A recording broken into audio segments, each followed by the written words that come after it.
Не зарастет к нему народная тропа. В Северной Осетии сегодня масштабно отметят 160-летие со дня рождения основоположника осетинской литературы Костахи Тагурова. В пантеоне Осетинской церкви состоится возложение цветов к могиле драматурга. Там же ученики 30-й Владикавказской школы прочитают произведения поэта.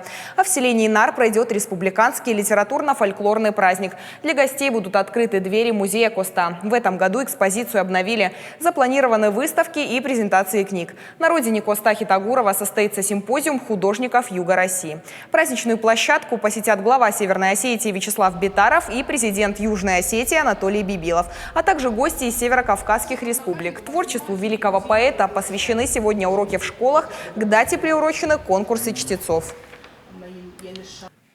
У нас проводится декада Коста, вся неделя бывает посвящена его жизни и творчеству. Начинается у нас с конкурса чтецов, который проходит на высоком уровне. Потом конкурс рисунка, презентация, викторины проводятся. И завершаем мы свою неделю ежегодно большим массовым общешкольным мероприятием литературно-художественная композиция, посвященная Коста. Там мы и читаем, и танцуем, и играем, и поем. В общем, вот массово все это проходит у нас в школе.